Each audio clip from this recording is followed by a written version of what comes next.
is not believed that they have the technology yet to form them into warheads. There's a miniaturization required to form them into something that they could put on top of that missile. But again, it's a step-by-step process. What I've been told by experts is, okay, they get the plutonium together. That's good. They've got the bombs. This is from their standpoint.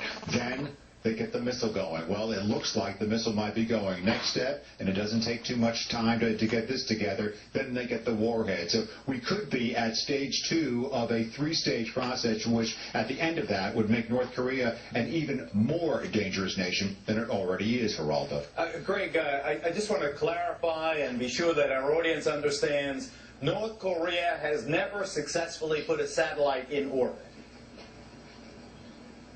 Correct. In 1998, they sent up their last version of the Daepodong missile. Is believed that was actually a two-stage rocket. They claimed that they had actually launched a satellite into outer space, but all of the other sources, United States and others, were tracking that at that time. That was back in 1998. Said no, that the satellite did not dislodge, was not jettisoned, was not propelled from the upper stage, and it just fell down into the ocean. So if this is proved, and we do not have hard proof, if it is proved that a satellite has been launched by the North Koreans, it would be the first time that the North Koreans have done that. North Koreans, if that is correct, will trumpet this as a triumph of modern science and peaceful science. I got to believe, however, that the Western intelligence community are going to say, they can send a rocket. They can send a rocket for a long distance to do a lot of work, Geraldo.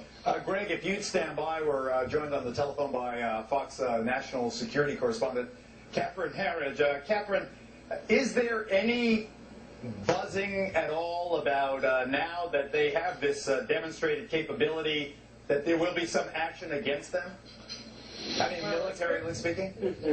Here in Washington this evening, events are still unfolding, Geraldo, and what we've seen, at least initially, is that the State Department and the National Security Council, they seem to have the lead in responding to this launch. What I know from my conversations earlier today from a senior U.S. official is that they told me that everything was aligned and everything was ready. And what I found interesting in my conversations over the last few days is the belief was that once North Korea had started down this road and they had set the timetable of April 4th through April 8th, that they would, in fact, deliver. And the timetable, according to my contacts, was no accident, because what the North Koreans were hoping to do, and they may have been possibly able to do, is to effectively do the launch at a time that President Obama is overseas. This story will dominate his time now that is left overseas, and it would have the effect of overshadowing his agenda, and in the minds of the North Koreans, and this would be very important to them, in some way overshadowing him and almost in other ways disrespecting him as well as a show of their prestige and of their might. So the expectation within the intelligence community here in Washington is that they would try and hit this timetable for those very reasons, Geraldo.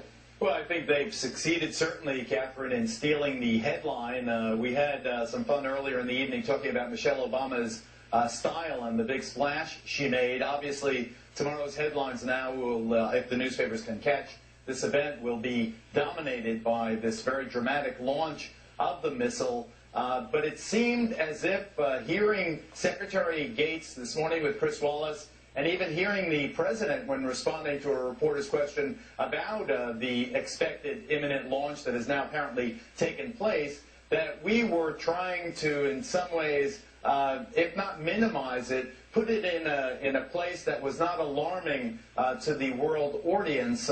But why weren't American officials more, I guess, angry about this clear insult and, more substantively, this breach of the six-party talks, the United Nations sanctions, and clear calls from the Western world, certainly, to put this thing off? Well, what you know from your years of reporting, Geraldo, is what we see publicly stated is not often what is going on behind the scenes. There's been deep concern about the North Koreans. I know from my own interview with the previous CIA director before he left office that he felt North Korea was one of the top 10 things in 2009, as he put it, that could go bang and hurt you. So there's been a great deal of concern about North Korea, and this launch in particular was seen as a way for North Korea to try and leverage its position in these nuclear talks. And